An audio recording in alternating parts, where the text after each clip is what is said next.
Hello guys, स्वागत है आपका एक और नई वीडियो में। आज का जो हमारा क्वेश्चन है वो एक्सरसाइज 3.5 का क्वेश्चन नंबर फर्स्ट का सेकंड क्वेश्चन है। ठीक है, इसमें चार क्वेश्चन है हमारे। वो चारों को हमें क्रॉस मल्टीप्लिकेशन मेथड के थ्रू सॉल्व करना है। ये हमारा सेकंड नंबर का क्वेश्चन है। दो इक्वेशन गिवन है हमें। ये हमारी नंबर फर्स्ट इक्वेशन है X plus Y is equal to 5। ये हमारी सेकेंड इक्वेशन है 3x plus 2y is equal to 8। इन दोनों इक्वेशन को क्रॉस मल्टीप्लाई के मेथड के थ्रू सॉल्व करते हुए फाइंड करके हम लाएंगे x और y की वैल्यू। ठीक है, क्रॉस मल्टीप्लाई का मैंने बेसिक बताया था आपको प्रीवियस वीडियो में। अगर आपने वो नहीं देखी है तो कोई दिक्कत नहीं है, मैं यहाँ पे वापस एक बार और अच्छे से एक्सप्लेन करूंगा स्टार्टिंग से। ठीक है, तो हमारी जो फर्स्ट स्टेप रहेगी, स्टेप वाइज मैंने इसको बताया गया है। जो हमारी फर्स्ट स्टेप है वो होगी कि हम जितनी भी वैल्यूज़ हैं, चाहे वो न्यूमेरिकल हो चाहे वो अल्फ़ाबेटिकल हो, जो भी हैं हम सब उसको एक साइड ले आएंगे और RHS साइड में हम सिर्फ जीरो छोड़ देंगे। सिमिलरली जो हमारी सेकंड इक्वेशन है उसको भी हम उसी तरीके से अरेंज करेंगे, यानी कि 3x प्लस 2y के साथ हम -8 इस साइड ले आएंगे। प्लस का 8 था उस साइड, जो LHS में आके माइनस का 8 हो गया, ताकि उस साइड वापस जीरो बचे हमारे पास। जैसे हम इन दोनों इक्वेशन को इस वे में अरेंज कर लेंगे, उसके बाद हम इनके आगे जो न्यूमेरिकल वैल्यूज लिखी हुई हैं, x के आगे कौन सी न्यूमेरिकल वैल्यू है, अगर कुछ भी नहीं लिखा है x के आगे मतलब कि 1 है, तो आप उसको लिखोगे। उसके जस्ट नीचे आप जो x के नीचे वाली इक्वेशन में न्यूमेरिकल वैल्यू है उसको लिखोगे। साइन कौन सा है, साइन इसका पॉजिटिव है। अगर साइन नहीं बना है मतलब पॉजिटिव साइन है। y के आगे कौन सी न्यूमेरिकल वैल्यू है, फर्स्ट इक्वेशन में 1 है, सेकंड इक्वेशन में 2 है, दोनों ही पॉजिटिव हैं। और थर्ड इक्वेशन जो हमारी है, थर्ड इक्वेशन बोल रहा हूं मैं, थर्ड जो हमारे कांस्टेंट वाली वैल्यूज हैं, जो हमारी न्यूमेरिकल वैल्यूज हैं, उनको हम डायरेक्टली -5 और -8 साइन के साथ लिख के यहां पे इस तरीके से, ये हमारी सेकंड स्टेप होगी अरेंज करने की। ये हमारी सेकंड स्टेप है। फर्स्ट स्टेप में हमने दोनों इक्वेशंस को थोड़ा सा रीअरेंज करते हुए न्यूमेरिकल्स वैल्यू को हम उस साइड लेके चले गए, ताकि हमारा RHS में जीरो बचे। ये फर्स्ट स्टेप कंपलसरी है। यहां पे जब हम इस तरीके से इन्हें लिख लेंगे, उसके बाद हम इन्हें साइन के साथ इस वे में अरेंज करेंगे। x वाली वैल्यूज एक के नीचे एक, y वाली सिमिलरली कांस्टेंट वाली, जो भी हमारी न्यूमेरिकल वाले पार्ट है। ठीक है, आप इसके नीचे x बना देना, इसके ऊपर यहां पे y लिख देना और यहां पे कांस्टेंट लिख देना। ठीक है, जिससे आपको याद रहेगा कि x के जो आगे वैल्यूज हैं वो ये दोनों हैं, सिमिलरली y के जो आगे दो वैल्यूज हैं वो ये हैं, और कांस्टेंट वाले जो हमारे पार्ट हैं वो ये हैं। ठीक है, अब हमारी नेक्स्ट जो मेन स्टेप है, थर्ड स्टेप, उस पर आते हैं हम। थर्ड स्टेप में हम करेंगे, पहले हम x लिखेंगे इस तरीके से, फिर एक अपॉन का साइन बनाएंगे, इक्वल्स टू में y लिखेंगे सेम और एक अपॉन का साइन बनाएंगे, और इक्वल्स टू में अब कांस्टेंट नहीं लिखते हुए यहाँ पे 1 लिखेंगे हम। ठीक है, यहाँ पे 1 लिखा होगा, ये बहुत इंपॉर्टेंट पार्ट है, इसको ध्यान में रखना। बाकी x और y आप यहाँ पे लिखोगे। अब अगर आप x के नीचे क्या क्या वैल्यू लिखोगे, ये बहुत इंपॉर्टेंट पार्ट है। तो x के नीचे आपको x की वैल्यू को छोड़ के, इस वाले पार्ट को मैं सर्कल कर रहा हूं ताकि आप इसको ध्यान मत देना, बाकी की जो चार वैल्यूज हैं आप उसको इसी ऑर्डर में अरेंज कर दोगे, यानी कि 1, उसके नीचे 2, -5 और -8, इसी ऑर्डर में अरेंज होके लिखा होगा ये यहां पे। अब y के नीचे कौन सी वैल्यूज लिखी होंगी, तो मैं दूसरे कलर के उससे मैं इसको सर्कल कर रहा हूं ताकि आप इस पे ध्यान ना दो, y वाली वैल्यूज को आप भूल जाना।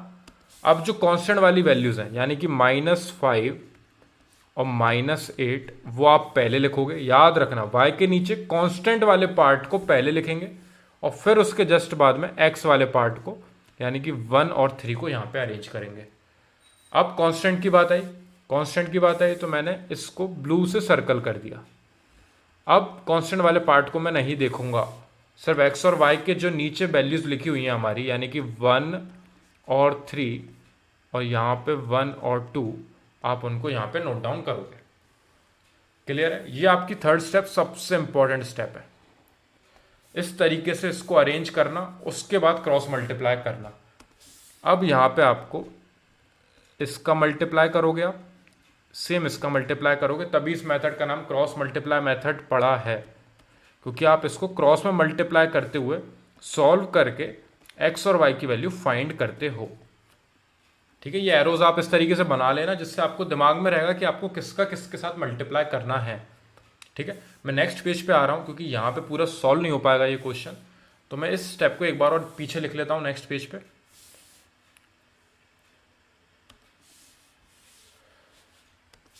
तो x वाले पार्ट के नीचे हमारा था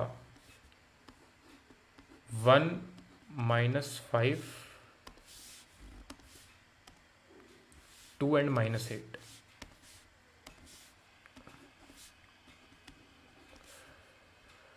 इज इक्वल्स टू y वाले पार्ट के नीचे -5 -8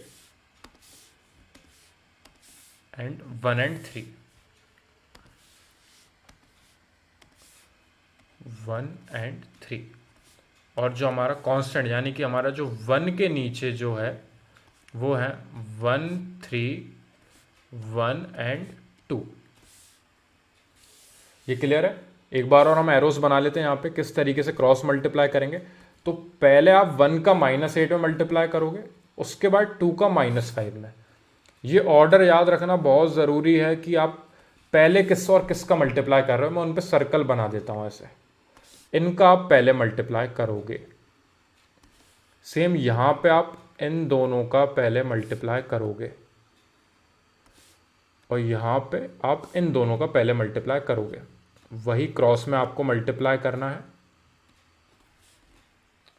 ठीक है, अब आते हैं हम नेक्स्ट स्टेप पे। हमारी x अपॉन में 1 का मल्टीप्लाई आपको करना है -8 में। बीच में एक माइनस साइन यूनिवर्सल है। यूनिवर्सल है मतलब कि ये इस मेथड में पहले से ही है। ये माइनस साइन आप यहाँ पे लिखोगे, उसके बाद इन दोनों का मल्टीप्लाई करके आप इसके जस्ट पीछे लिखोगे माइनस साइन के बाद।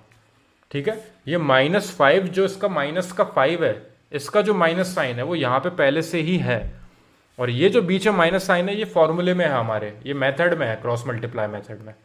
ठीक है, is equals to y upon में -5 का मल्टीप्लाई करेंगे हम 3 में, फिर बीच में माइनस साइन जो पहले से है, फिर आप 1 का मल्टीप्लाई करोगे -8 में, इन दोनों का मल्टीप्लाई इज इक्वल्स टू 1 वाले पार्ट में 1 का मल्टीप्लाई आप करोगे 2 में। जो सर्कल बना रखे हैं आप उनका पहले मल्टीप्लाई करोगे, बस इस ऑर्डर में याद रखने के लिए मैंने सर्कल बनाए हैं। फिर बीच में माइनस साइन, 1 का मल्टीप्लाई करोगे आप 3 में, इन दोनों का मल्टीप्लाई। ठीक है, याद रखना इनके साइन में आप किसी एक का साइन भी मिस कर जाओगे तो पूरे क्वेश्चन गलत हो जाएगा आपका, एक्स और वाई की वैल्यू टोटली अलग आ जाएंगी। ठीक है, अब हमारा मल्टीप्लाई वाला पार्ट बचा है। अब बहुत सिंपल वाले पार्ट पे आ चुके हैं हम। अब सिर्फ हमें इनका मल्टीप्लाई करके ऐड और सब्ट्रैक्ट करना है। तो 1 का हमने -8 में मल्टीप्लाई करा तो आपको मिलेगा -8 और -2 इंटू -5 यानी कि +10, क्योंकि माइनस और माइनस आपके यहाँ पे आपके हुए पॉजिटिव, तो -2 और -5 आपको +10 देके गए, is equals to y upon में यहाँ पे वो आपका -15 और minus +8 is equals to 1 upon में 2 1 ज़ा 2 -3 इंटू 1 3।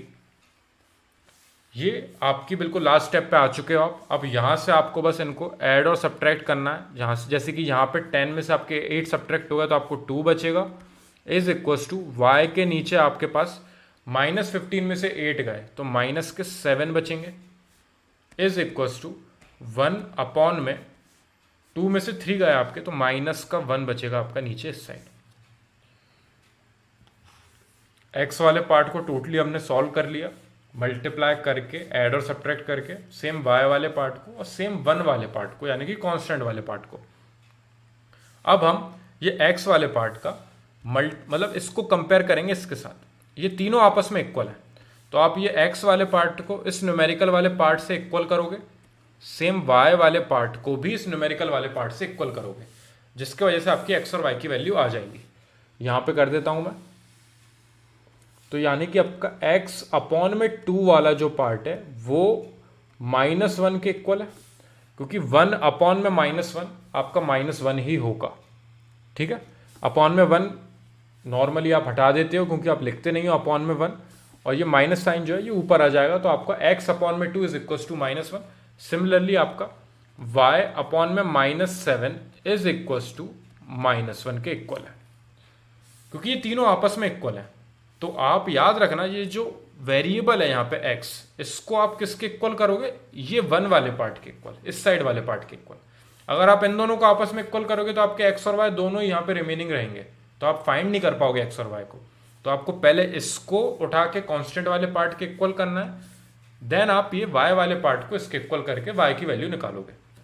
ठीक है, तो x की वैल्यू हमारी यहां से क्या आ गई, x इज इक्वल टू, आपने 2 का -1 में मल्टीप्लाई करा तो आपको मिलेगा -2, एंड y का आपने ये जो -7 वाला जो पार्ट है इसको आपने -1 के साथ मल्टीप्लाई में पहुंचा दिया,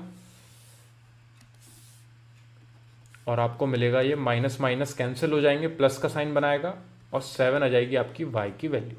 तो आपका x की वैल्यू -2 आ गई है और y आपका आ गया है 7। अब आप पीछे एनसीईआरटी में देखोगे तो वहां पे दे रखी है आपको x की वैल्यू 2 एंड y की वैल्यू 1, जो कि मिसप्रिंट है, ये याद रखना, ये मिसप्रिंट है, ये मिसप्रिंट है। x की वैल्यू 2 और y की वैल्यू 1। किस तरीके से ये गलत है मैं आपको प्रूफ करके बताता हूँ। हमारे पास थोड़ी सी जगह यहाँ पे बाकी है। तो आपकी ये जो इक्वेशन थी x plus Y is equal to 5, अगर आप इसमें x की वैल्यू 2 और y की वैल्यू 1 रखोगे तो क्या ये 5 के इक्वल आएगी? जी नहीं आएगी। इस तरीके से आपकी वो जो x की वैल्यू 1 और x की वैल्यू 2 और y की वैल्यू 1 जो आपको एनसीईआरटी में पीछे आंसर्स गिवन है वो टोटली गलत है, वो मिसप्रिंट है। x की वैल्यू आपकी है -2, y की वैल्यू आपकी 7।